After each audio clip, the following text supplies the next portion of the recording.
बिस्मिल्लाहिर्रहमानिर्रहीम। अस्सलाम वालेकुम। हम पढ़ रहे हैं राइट ऑफ प्राइवेट डिफेंस या right of self defence.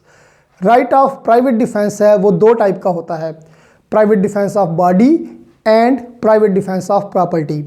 Private defence of body को हम लास्ट लेक्चर में अच्छे तरीके से पढ़ चुके हैं और आज हम पढ़ेंगे प्राइवेट डिफेंस ऑफ प्रॉपर्टी।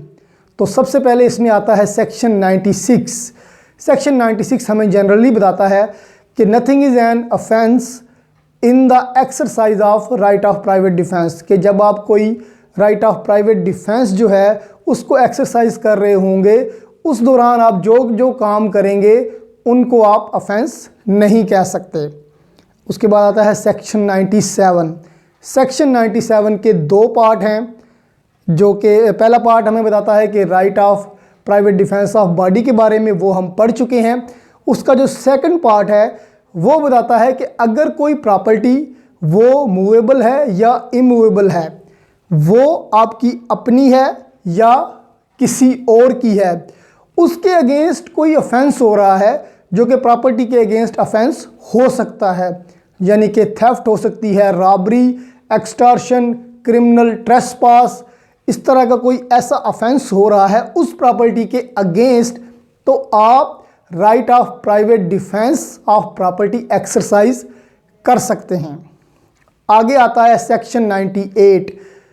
अब हमने ये पढ़ा सेक्शन 97 में कि आप किसी प्रॉपर्टी के ऑफेंस के अगेंस्ट जो है आप अपना राइट ऑफ प्राइवेट डिफेंस जो है वो एक्सरसाइज कर सकते हैं। बट अगर ये ऑफेंस कोई ऐसा बंदा करे जो अनसाउंडनेस ऑफ माइंड का शिकार है, यानी कि जो पागल है, तो उसको तो हम ऑफेंस कहते ही नहीं हैं। इसलिए ये सेक्शन 98 इंक्लूड किया गया कि अगर कोई ऐसा बंदा जो मैच्योरिटी ऑफ अंडरस्टैंडिंग पे पूरा नहीं उतरता या अनसाउंडनेस ऑफ माइंड का शिकार है या अंडर इंटॉक्सिकेशन है या अंडर एनी मिसकंसेप्शन है, तो ऐसी सूरतों में अगर कोई ऐसा बंदा भी प्रॉपर्टी के अगेंस्ट कोई ऐसा एक्ट कर रहा है जिसे अदरवाइज हम ऑफेंस कह सकते हैं, तो उसके खिलाफ भी आप अपना राइट ऑफ प्राइवेट डिफेंस जो है वो एक्सरसाइज कर सकते हैं। अब इसमें यह आ जाता है कि अगर कोई पागल बंदा आपकी कोई चीज़ उठा के लेके जा रहा है तो आप उससे भी अपनी चीज़ वापस ले सकते हैं, अपना राइट ऑफ प्राइवेट डिफेंस जो है वो एक्सरसाइज कर सकते हैं। इसमें एक चीज़ आती है मिसकंसेप्शन। अब मिसकंसेप्शन की अगर मैं आपको एग्जांपल दूं कि फॉर एग्जांपल एक बेटा है, वो रात को देर से घर आ रहा है, तो वो सोचता है कि अगर मैं डोर नॉक करूंगा तो मेरे वालिद साहब गुस्सा होंगे, तो मैं ऐसा करता हूं दीवार फलांग के आ जाता हूं। तो जब वो दीवार फलांग रहा होता है तो उसके वालिद साहब देख लेते हैं, वो समझते हैं कि ये कोई चोर है या डाकू है, तो वो क्या हो गया, उनको एक मिसकंसेप्शन होगी, वो उस पर फायर खोल देते हैं। तो ये क्या हुआ, ये अंडर मिसकंसेप्शन आपने अपना सेल्फ डिफेंस जो है वो एक्सरसाइज कर दिया। तो सेक्शन 98 ये भी बताता है कि अंडर मिसकंसेप्शन अगर आपने अपना सेल्फ डिफेंस वो एक्सरसाइज कर दिया तो भी वो ऑफेंस नहीं होगा। आगे आता है सेक्शन 99। सेक्शन 99 जो है वो कुछ रिस्ट्रिक्शंस रखता है उस पे सेल्फ डिफेंस पे, वो हम पहले भी पढ़ चुके हैं। बॉडी वाले सेल्फ डिफेंस में आपको थोड़ा सा मैं वो दोबारा से मेमोराइज करवा दूं कि अगर कोई public officer under the colour of his office और विद गुड फेथ कोई ऐसा काम कर रहा है जो अदरवाइज एक ऑफेंस हो सकता है। फॉर एग्जांपल एक पब्लिक ऑफिसर को ये ड्यूटी दी गई है कि वो आपकी प्रॉपर्टी को कन्फिस्केट करे, यानी आपकी प्रॉपर्टी को कब्जे में ले ले, तो उसके खिलाफ आप कोई राइट ऑफ प्राइवेट डिफेंस जो है वो एक्सरसाइज नहीं कर सकते। या किसी पब्लिक ऑफिसर की डायरेक्शन पे कोई और छोटा यानी कि कांस्टेबल या कोई और छोटा ओहदेदार जो है वो ये काम कर रहा है, तो ऐसी सूरत में उसके खिलाफ भी आप राइट ऑफ प्राइवेट डिफेंस नहीं ले सकते। इसमें एक और रिस्ट्रिक्शन आती है कि जो राइट ऑफ प्राइवेट डिफेंस है उसको एक्सरसाइज करते हुए आप ज़रूरत से ज़्यादा किसी को हार्म नहीं पहुंचा सकते। मतलब जब कोई एक बंदा आपके काबू आ गया है तो उसके बाद आप उसे और हार्म नहीं पहुंचा सकते जब तक आपका जो है ना आप पे ख़तरा मंडरा रहा है, तब तक तो आप अपना सेल्फ डिफेंस जो है वो एक्सरसाइज कर सकते हैं। लेकिन जब वो ख़तरा ख़त्म हो जाए उसके बाद से आप उसको ज़्यादा हार्म नहीं पहुंचा सकते। तो ये कुछ रिस्ट्रिक्शंस जो हैं ये बताता है हमें सेक्शन 99। आगे चलते हैं सेक्शन 103 की तरफ। सेक्शन 103 ये कहता है कि when right of private defence of property extend to causing death, कि अगर आप कुछ ऐसे ओकेजन्स हैं कि जहाँ पे अगर आप अपना right of private defence against property जो है वो एक्सरसाइज कर रहे हैं, आप अगले बंदे की जान ले सकते हैं अपने उस प्राइवेट डिफेंस को एक्सरसाइज करते हुए। वो कौन कौन से ओकेजन्स हैं ये बताता है सेक्शन 103।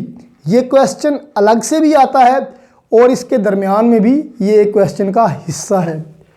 तो वो कौन कौन से ओकेजन हैं उसमें वो पहली चीज़ बताता है सेक्शन 103 में कि आपने जो रिस्ट्रिक्शंस दी गई हैं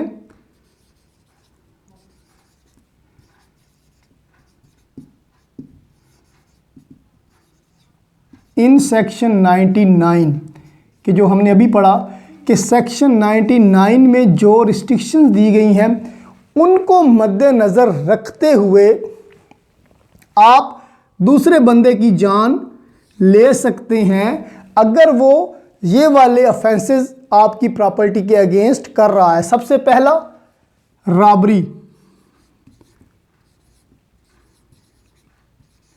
अब रॉबरी क्या होती है ये हम अच्छे तरीके से अपने लेक्चर में पढ़ चुके हैं। वो वाली जो है वीडियो उसका मैं लिंक भी पोस्ट कर दूंगा जो रॉबरी वाली है। रॉबरी या तो थेफ्ट होती है या एक्सटॉर्शन होती है। तो रॉबरी अगर कोई बंदा आपकी प्रॉपर्टी के अगेंस्ट कर रहा है तो उसकी आप जान ले सकते हैं अपना right of private defence of property exercise करते हुए। दूसरा जो इसमें ऑफेंस वो बताता है वो है house breaking bye night.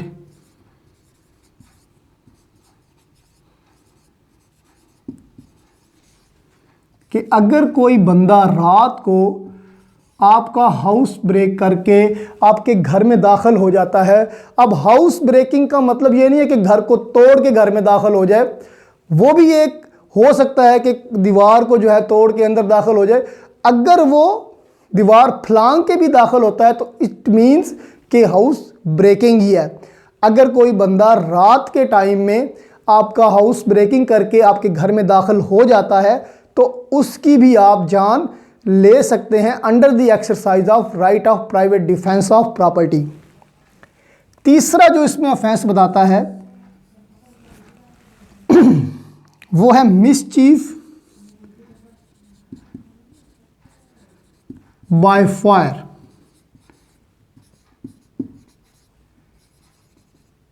Committed. अगर कोई बंदा किसी बिल्डिंग, टेंट या वेसल, बिल्डिंग कहते हैं किसी इमारत को, टेंट जो ये नॉर्मली टेंट लगे होते हैं कपड़ों के, और वेसल कहते हैं कश्ती को या जहाज़ को। तो अगर कोई बंदा किसी बिल्डिंग, टेंट या वेसल को, और ये जो बिल्डिंग, टेंट और वेसल हैं ये डिवेलिंग होने चाहिए, ह्यूमन डिवेलिंग, यानी कि वहाँ पे इंसान रह रहे हूँ। तो अगर तो ह्यूमन डिवेलिंग बिल्डिंग, टेंट या वेसल को कोई बंदा आग लगाने की कोशिश करता है तो उसको भी आप जो है उसकी जान ले सकते हैं। जो चौथा ऑफेंस वो बताता है वो है थेफ्ट, मिसचीफ या हाउस ट्रेसपास।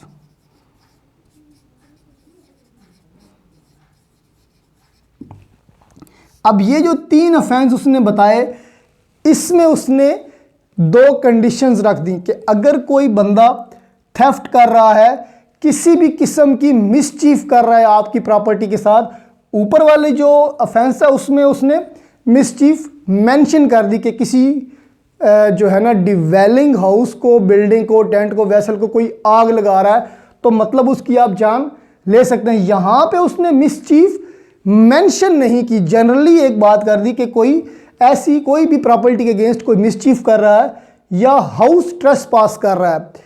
इन तीनों में उसने कंडीशन क्या रखी कि इन तीनों ऑफेंसेस की सूरत में उस बंदे को या तो जान का खतरा है या ग्रीवियस हर्ट का खतरा है। जान का खतरा है या ग्रीवियस हर्ट का खतरा है, तो ऐसी कंडीशन में वो इन 3 ऑफेंसेस के अगेंस्ट भी उस बंदे की, जो ऑफेंडर है, उसकी जान ले सकता है। लेकिन आपने वो कंडीशन जो है वो ज़हन में रखनी है कि चोरी करते हुए अगर तो उस बंदे को ये डाउट है कि मेरी जान चली जाएगी या मुझे ग्रीवियस हर्ट आ जाएगा इस ऑफेंडर की तरफ से, तो फिर तो वो उसकी जान ले सकता है। कोई भी मिसचीफ कर रहा है या वो हाउस ट्रेसपास कर गया। तो ये जो 4 ऑफेंसेस हैं, इनके अगेंस्ट अगर आप right of private defence of property exercise कर रहे हैं तो आप अगले बंदे की, ऑफेंडर की जान जो है वो ले सकते हैं। आगे आता है सेक्शन 104। सेक्शन 104 सिंपली ये बताता है कि अगर तो ऑफेंसेस इनके अलावा हैं तो वहाँ पे आप उसकी जान नहीं ले सकते। हाँ, कुछ छोटा मोटा हार्म उसको पहुँचा सकते हैं ताकि आपकी प्रॉपर्टी बच सके। जब तक आपकी प्रॉपर्टी नहीं बचेगी तब तक आपको अलाउड है, आप अपना सेल्फ डिफेंस जो है एक्सरसाइज कर सकते हैं, लेकिन अगले बंदे की जान नहीं ले सकते। जो सेक्शन 105 है वो ये बताता है कि कमेंसमेंट और कंटिन्यूअस जो है सेल्फ डिफेंस ऑफ प्रॉपर्टी की वो क्या है कि जब भी आपकी प्रॉपर्टी पे कोई ख़तरा आया, आपका जो सेल्फ डिफेंस है वो शुरू हो गया टाइम, और जब वो ख़तरा टल गया या अथॉरिटीज़ आपके पास पहुंच गई, आपका राइट ऑफ प्राइवेट डिफेंस जो है वो ख़त्म हो गया। तो आज का ये जो लेक्चर था ये था right of private defence of property के बारे में। बॉडी के बारे में हम पहले पढ़ चुके हैं, तो ये प्रॉपर्टी के बारे में था। इसमें सेक्शन 103 जो है वो डील ये करता है कि आप किसी की जान कब ले सकते हैं अपने इस राइट को एक्सरसाइज करते हुए। उसमें रॉबरी आ जाती है, उसमें मिसचीफ बाय फायर कमिटेड आ जाती है, और उसमें हाउस ब्रेकिंग बाय नाइट आ जाता है। थेफ्ट, मिसचीफ और हाउस ट्रेसपास जो है उसके साथ एक कंडीशन है कि आपको जान का ख़तरा या ग्रीवियस हर्ट का ख़तरा होना चाहिए। तो अगर आपको ये वीडियो अच्छी लगी हो, इसको लाइक करें, इसको दोस्तों में शेयर करें और मेरे चैनल को ज़रूर सब्सक्राइब